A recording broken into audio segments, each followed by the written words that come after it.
Hi friends, the bed time story में स्वागत है। उम्मीद है आज की स्टोरी आपको पसंद आएगी। एक पर्वत के पास विजयपुर नामक एक राज्य था। वहाँ के निवासियों में यह भय व्याप्त था कि पर्वत के शिखर पर कोई घंटाकर नाम का एक राक्षस रहता है, क्योंकि पर्वत शिखर से यदाकदा घंटे की आवाज़ आती रहती थी। नगरवासियों में से किसी ने वहाँ एक मृत व्यक्ति का कंकाल भी देखा था, अतः अनुमान लगाया गया कि घंटाकर्ण राक्षस लोगों को खा जाता है। जबकि हकीकत यह थी कि एक बार गांव के बाहर वाले शिव मंदिर से एक चोर सोने का एक घंटा चुराकर डर के मारे उस पहाड़ की तरफ भागा। वहीं एक बाघ ने उसका शिकार कर लिया। कुछ समय के बाद उसी दिशा में बंदरों के एक झुंड निकल आया। उन्होंने चोर के शव के पास पड़े घंटे को उठा लिया और शरारती प्रवृत्ति होने के कारण बारी बारी उसे बजाने लगे। घंटे की बेवक्त गूंजती आवाज और उसी शिकारी का शव कंकाल को लोगों ने देखा तो यह भ्रम उत्पन्न हुआ कि पर्वत के शिखर पर घंटाकर्ण नाम का राक्षस रहता है। इसी डर से लोग नए से पलायन करने की तैयारी करने लगे।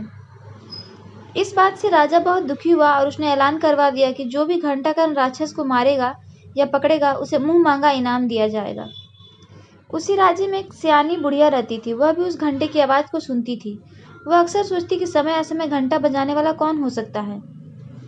भगवान के भक्त तो केवल पूजा के समय घंटा बजाते हैं, बिना समय के बजाने वाले इस घंटा के पीछे जरूर कोई रहस्य है। नगर के निवासी वैसे ही डर के भाग रहे हैं। पागल है ये लोग, बिना सोचे समझे भागे जा रहे हैं। मगर मैं इस घंटे का रहस्य पता लगाकर ही रहूंगी। यही सोचती हुए एक दिन पहाड़ पर चढ़ने लगी। थोड़ी दूर जाने पर उसने बंदरों का झुंड देखा। उस झुंड में एक बंदर उठा और जोर जोर से घंटा बजाने लगा।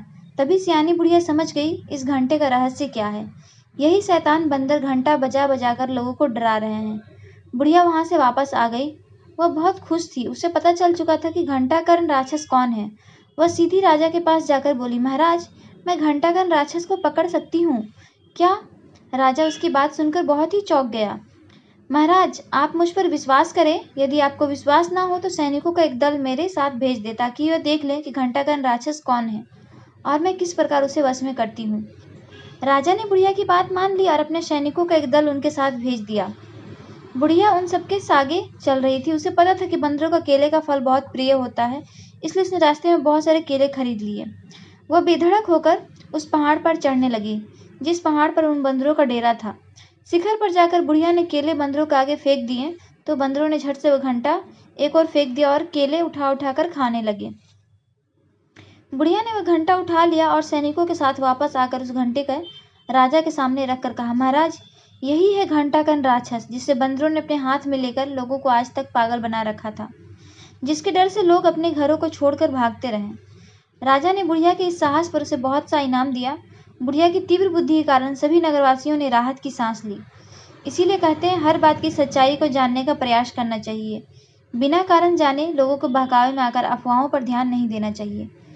स्टोरी अच्छी लगी हो तो लाइक एंड सब्सक्राइब करें। मिलते हैं नेक्स्ट स्टोरी में। तब तक के लिए धन्यवाद।